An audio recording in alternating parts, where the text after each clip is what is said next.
Muy bien. Así está entonces, Esa fue la amigos. actividad oficial, en todo caso, en Palacio de Gobierno, en el marco de lo que hoy celebramos, pues todos los que trabajamos, salimos adelante con el sudor de nuestro trabajo y, por supuesto, siempre haciendo lo mejor, haciendo patria. Ahora, más novedades en el ámbito político, y lo conversábamos al inicio del programa, Santiago, en torno a lo que podría ser un eventual, o mejor dicho, lo que ha sido el anuncio del gobierno de que sí o sí este 2024 habrá un incremento del salario mínimo vital. Una decisión que no se va a debatir ahora, pero que sí podría darse en el próximo semestre, ¿no? Con, digamos, una mesa de trabajo para que evidentemente sea un incremento responsable y de acuerdo o acorde a la situación económica que tiene el país. Vamos a escuchar entonces lo que dijo el ministro Daniel Maurate. Estuviste, Cari, ahí en la mañana con la pregunta precisa. El ministro respondió. Después regresamos con unos saludos. Nos están escribiendo de Sydney, Australia, peruanos en el extranjero. Vamos a escuchar al ministro con este anuncio del aumento de la remuneración mínima vital. Sí. Ministro, desde el Congreso de la República se ha incrementado el concepto por designación o por trabajo congresal, añadiéndose, o mejor dicho, en el marco de que se ha incrementado la canasta básica, ¿no? Los costos de vida. En ese debate se pide incluso desde el otro ámbito que se aumente la remuneración mínima vital. ¿Ese debate ya se va a retomar? Mira, yo creo que todos aquí pensamos de que la remuneración mínima vital es insuficiente, ¿no? Si hay una persona que gana un sueldo mínimo vital y tiene 4 o 5 hijos, ya puede estar en pobreza. Entonces es importante, por supuesto, pensar en incrementar el sueldo mínimo vital, pero necesitamos también que este incremento sea responsable, que no sea un interés político o populismo. ¿Por qué? Porque la gran empresa paga más que el sueldo mínimo vital. La mediana empresa paga más que el sueldo mínimo vital. ¿Dónde están los trabajadores que ganan sueldo mínimo? Básicamente en pymes, en microempresas. Ahí están los trabajadores. Muchos están ya en la formalidad, muchos están por entrar a la formalidad. Entonces, si nosotros incrementamos el sueldo mínimo en una época de recesión, lo que va a pasar es que los que están van a pasar a la informalidad y los que quieren pasar a la formalidad no lo van a poder hacer. Por eso es necesario que el incremento del sueldo mínimo vital sea en un momento de recuperación económica. Estamos por buen camino. Febrero ha sido 2,8% de PBI. Ya los indicadores de PBI han dicho que posiblemente tengamos más del 3% de PBI. De manera que si seguimos en este ritmo de crecimiento, de recuperación, como lo ha dicho el ministro de Economía, quizás el segundo semestre de este año sea un buen momento ya para empezar a discutir el incremento del sueldo mínimo vital. ¿Se compromete que este gobierno aumentará el sueldo mínimo? De que vamos a incrementar, pero necesitamos el momento económico propicio y oportuno para que no sea un incremento irresponsable. De que vamos a aumentar, pero tiene que responder a criterios que no sean pues populistas para hablar de un incremento de la remuneración mínima vital. Pero vamos justamente con los especialistas, la mirada. Entramos en segundos con el profesor Enrique Castellanos, Cari, la mirada económica. Exactamente. Tenemos antes la comparación de cómo están los sueldos mínimos en la región, para poder ver un poco el Perú en qué lugar está. Si quieres hacer una tabla, por ejemplo, qué país tiene el sueldo mínimo más alto y qué país tiene el sueldo mínimo más bajo. Y ahí estamos a punto de entrar con el profesor Castellanos. Pero mira eso, Cari, los sueldos mínimos en otros países. Convertimos el sueldo mínimo peruano a dólares para la referencia, ¿no? Ok. Perú, $272, que es 1.025 soles en estos momentos, ¿no? Costa Rica, $650. Wow, es una gran diferencia.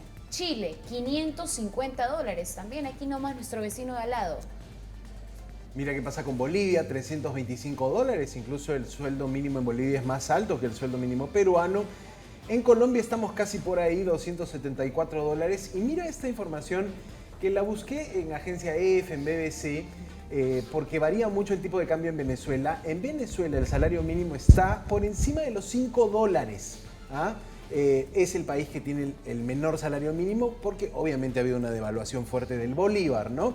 Pero para estar un poco al día en los sueldos de la región, hablamos de que la remuneración mínima en el Perú es 1.025 soles. Fue de 930 hasta el 2022. Como han pasado 2 años, por eso el tema de la remuneración mínima se ha querido impulsar, siempre se ha preguntado, ¿va a subir? Pero los gobiernos tienen ciertas dudas de subirla porque es también, puede haber ahí un riesgo de que varias MIPES, varias pequeñas empresas digan, oye, ¿sabes qué? No la hago. No la hago, dejo de trabajar en blanco, me paso a trabajar en negro, a la informalidad. Eso es. A ver, en todo caso, vamos a darle ya la bienvenida al economista Enrique Castellanos para que justamente nos brinde su mirada frente a lo que hemos escuchado hace unos instantes del ministro de Trabajo. Bienvenido, Enrique Castellanos, a Buenas Nuevas, Malas Nuevas. Profesor, buenas noches. Feliz feriado. Gracias por atendernos hoy, 1 de mayo. Buenas noches. Muchas gracias por la invitación. Encantado.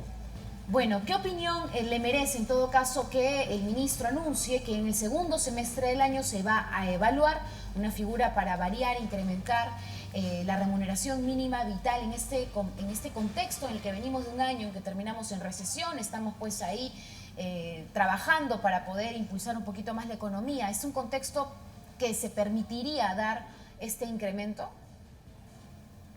Bueno, a ver, escuchaba las declaraciones del ministro y se le escucha alguna sensatez económica, ¿no? Que simplemente si él incrementa por incrementar, lo que vamos a hacer es, vamos a desincentivar las nuevas contrataciones. Y también dijo que esto realmente beneficia a una parte de la población. 70% es informal, o sea, que yo le aumente el sueldo mínimo vital a 200, 300 o 650 dólares, como ustedes muestran en Costa Rica, como se dice, no le va a afectar, ni de un lado ni del otro, es informal. Del 30% que es formal, más o menos 5,5 millones de trabajadores en el Perú, la gran mayoría gana por encima. Probablemente estamos hablando de alrededor de 1 millón de personas que ganan sueldo mínimo.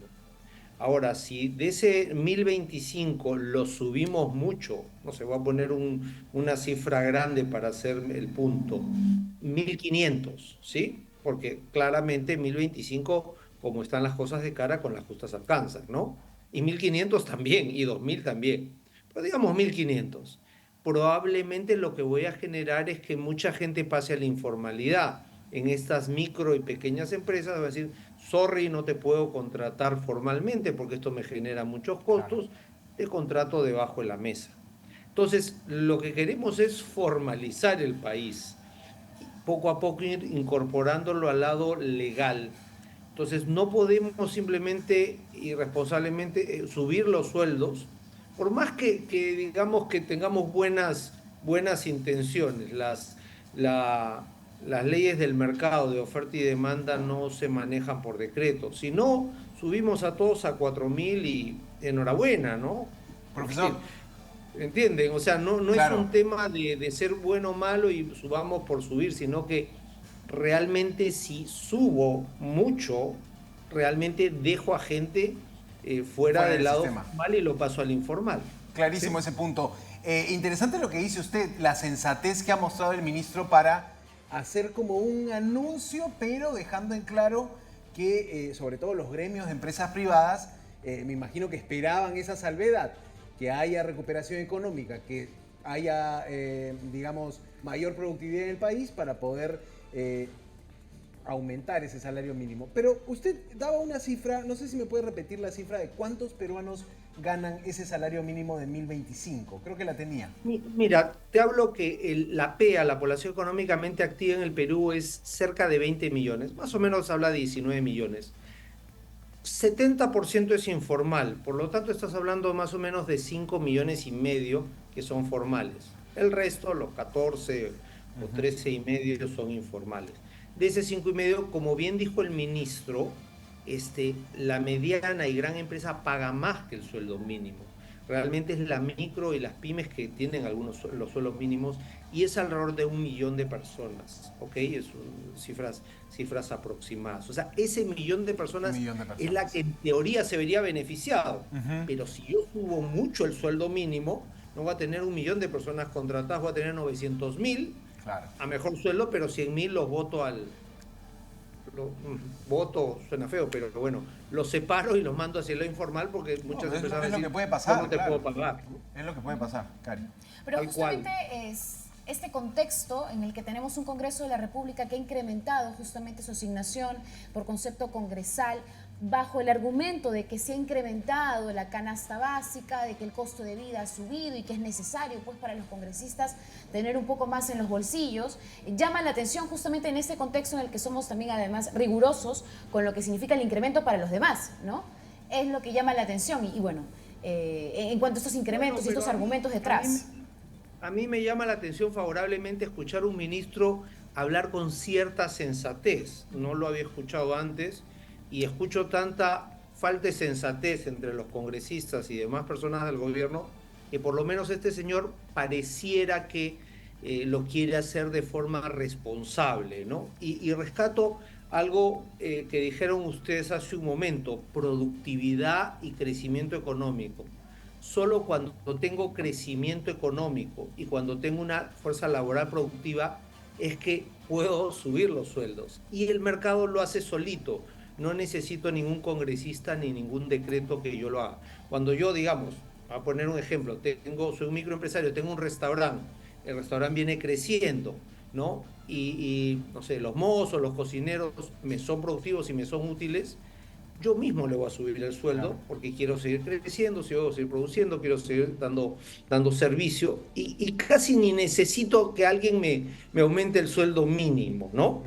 Este sueldo mínimo es más un indicador económico que una forma de hacer política económica, porque si no, ojalá pudiéramos subirle a todos a 3.000 soles y estar al nivel de Costa Rica o Chile, como lo mostraron en el cuadrito ahí, que es muy interesante, ¿no?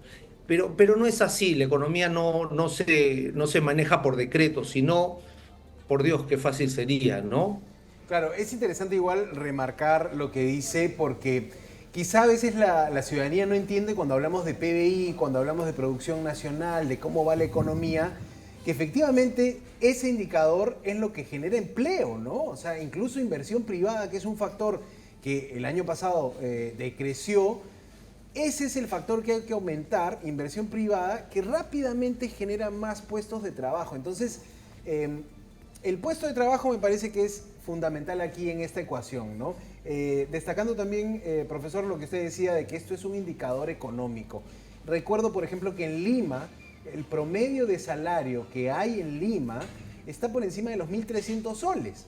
O sea, eso es por la capital, ¿no? En otras ciudades fluctúa, incluso puede estar por debajo del salario mínimo. Ese es un rango de referencia, ¿no? Pero así se mueve entonces la economía. Profesor, ¿qué le ha parecido estas expectativas del gobierno de Dina Boluarte, que ahora los ministros han empezado a decir las expectativas son buenas, vamos a crecer al 3%, incluso superando la proyección del Fondo Monetario Internacional, el Banco Mundial, que dicen, bueno, Perú se va a recuperar a un 2.5, 2.7%, pero en el gobierno están optimistas. ¿Usted comparte el optimismo? Mira, dime de lo que hablas y te diré lo que te falta, ¿no? Creo que eso casi se cae de obvio y de maduro eso, ¿no? Lo que ha pasado es que el ministro de Economía, claramente no es un buen político, se va de boca y se pasa de franco, ¿no? Dice, oye, somos un gobierno débil, no tenemos esto, no tenemos el otro, y probablemente está diciendo la verdad, pero quizás demasiada apertura siendo él un ministro, ¿no? Él es como si fuera el entrenador de fútbol y dice, bueno, ¿sabes qué? No vamos a clasificar, estamos acá para participar. No puede salir haciendo eso. Medio que ha sido muy inocente y muy poco político al hablar así, ¿no? Entonces creo que los otros ministros están tratando de como se dice criollamente, poner el parche, pero claramente no venimos bien, ¿no? O sea, lo que nos ha hecho el Standard & Poor's de bajar la clasificación por el tema político y social y la falta de manejo del gobierno, pues, o sea, ¿qué más quieres que te diga, no? Nos están jalando en conducta, ¿no? O sea, es como que ya estamos en 11, ¿no? Como todos bien han dicho, el BBB- es la mínima categoría para hacer grado de inversión. Del 90 y tantos que fuimos inelegibles con Alan García en el primer gobierno, nos costó más de 20 años, hasta el 2008, ganar el grado de inversión. del 2008, subimos incluso un peldaño a triple B y estuvimos en triple E más, y de ahí hemos venido bajando y bajando. Entonces, es preocupante por todos los indicadores. Que este año el PBI suba, es excelente, que la inversión se recupere, excelente. Solo así vamos a demandar una mano de obra y una mano de obra más productiva, ¿sí? Solo así tendremos buenos sueldos. Cuando yo tenga el mozo, hablando de mi ejemplo del restaurante, que también habla inglés y también sabe manejar un POS y pagar con tarjeta y cerrar la caja, a ese señor le puedo pagar más del sueldo mínimo, porque sabe hacer A, B, C y D. A ese señor le pago quizás 2.000 soles. Qué buen ejemplo, claro. Porque me puede cerrar la caja, porque me puede atender turistas, porque sabe bien manejar la carta, qué sé yo, ¿no? Entonces, pero eso pasa por educación, por esto, y esas son variables bien difíciles de cambiar en el corto plazo. Solo eso nos va a garantizar buenos sueldos mínimos, por así decirlo, ¿no? Ahora, también una de las últimas cifras que hemos podido tener acceso por parte del Banco Central de la Reserva es que la inflación ha retrocedido, estamos en el 2.42, si no me equivoco. Sí, por debajo del 3, digamos, exacto, ya en el rango meta, ¿no? Exacto, en el rango meta. Sin embargo, muchos en las calles dicen, a ver, pero eso no significa exactamente que yo pueda encontrar los precios más accesibles, porque yo lo encuentro todo igual. ¿Cómo traducir, cómo explicarle a la población qué significa este retroceso a 2.42 de la inflación que reporta el Banco Central de Reserva? Sí. Primer punto, la inflación está controlada, el Banco Central de Reserva es quizás el último bastión de institucionalidad que le cae al Perú, probablemente la institución pública que mejor funciona. Y ellos están velando por la estabilidad monetaria del sol. Y como era, la inflación no se ha desbocado, 2-3%, y el tipo de cambio también está más o menos controlado, y eso nos permite, digamos, soportar todos estos vaivenes económicos. El punto que hacía Cari es la inflación ha bajado, es decir, en vez de seguir creciendo a 3%, los precios solo han subido 2%, pero siguen subiendo. Claro. ¿Sí? Entonces, claro, si yo antes lo encontré a 100, ahora va a estar en 102, y claro, no han bajado los precios. Lo que pasa es que han dejado de subir como venían subiendo. Hace 2 años, por efecto de la pandemia y los problemas logísticos de oferta y la guerra Ucrania contra Rusia, hubo inflaciones del 8-9% en Perú, claro, y en alimentos 13%. O sea, realmente el sector, digamos, más pobre Perú, digamos, CDE, realmente lo ha sufrido y lo viene sufriendo. Los niveles de pobreza en el Perú siguen subiendo, y probablemente el próximo mes sale la cifra del 23 y ojalá que no suba, pero todo parece indicar que sí. Entonces, sigue estando caros. Lo que pasa es que han dejado de subir al ritmo que lo hacían, ¿no? Claro. Entonces, eso es importante. No han bajado. Ojalá bajase el alimento, ojalá bajase combustible, pero ese no es el hecho, ¿no? Sí, pues no, recuerdo por ejemplo el aceite, ¿no? Un producto que me parece ejemplificó muy bien el incremento de precios en esa división de consumo que es alimentos y bebidas no alcohólicas. El aceite se vendía hasta en 11, 12 soles, y ahora la botella de aceite está por debajo, o puedes encontrarlo, no sé, por debajo de 7, por ejemplo. En esa división de alimentos hemos visto incluso hasta deflación. Creo que ha estado para el último reporte del INEI menos 0,86 ha estado el rubro de alimentos. Y usted recordaba, profesor, que el rubro de alimentos ha estado con inflación de 11. Buena chamba del BCE. 13 y 14 también. 13 y 14, ¿no? Uf, ahí se sufrió ese momento de inflación. Pero, haciendo el punto que hacía Cari, yo me acuerdo que antes de la pandemia yo compraba 5 panes por un sol, más o menos, o quizás 4. Y después compro con las justas 3 panes por un sol, ¿no? Dependiendo de esto cómo cambie, pero eso no ha bajado. No ha bajado, ¿no? Igual el precio del pollo, igual, ¿no? Quizás hay otros alimentos que suben y bajan, como el limón, por decirte, que es tan famoso el año pasado. Pero en general no ha bajado, y la gente que más lo sufre es probablemente pues los de menos medios, ¿no? Bueno, ahí está en todo caso el escenario frente a las últimas cifras que ha brindado tanto el Ministerio de Economía como el Banco Central de Reserva. Muchas gracias por estar con nosotros, al economista Enrique Castellanos, aclarándonos un poco este panorama económico que definitivamente preocupa y mantiene a todos en alerta, considerando además, Santiago, Enrique, que se viene el 7º retiro de la AFP. Eso, y una reflexión ahí, probablemente ¿no? además lo que será el debate mañana en el Congreso de la República para retirar la CTS en este 2024. Su opinión al respecto Sí, una última de estos reflexión. escenarios, por favor. A ver, creo que le hemos dicho en 100 idiomas, tanto el Banco Central de Reserva, el Ministerio de Economía, todos los académicos, le hemos dicho que así no va, estamos descapitalizándonos, estamos comiéndonos los ahorros, pero este Congreso insiste en dejar que la gente retire lo que está quedando en el fondo de las AFPs y los PTS, ¿no? Y no estás ayudando a la gente que más necesita. Las únicas personas que aún tienen fondos en la AFP probablemente es el 10% más rico de los peruanos. Y lo que van a hacer es sacar su dinero y ponerlo en otra forma de ahorro o pagar algunas deudas, le estás facilitando la vida, pero no estás ayudando al 90% o que tienen fondos muy pequeños o simplemente no tienen nada. Entonces esto de acá es pura demagogia, igual con la CTS. Le estás dejando usar la CTS al que tiene trabajo formal en el Perú, que de nuevo es el grupo más, digamos, privilegiado, ¿no? Y no necesariamente rico, privilegiado, mejor que los otros, ¿no? Entonces, totalmente en contra, pero este Congreso ha hecho tantas cosas sin sentido que la verdad que una más no nos sorprende, ¿no?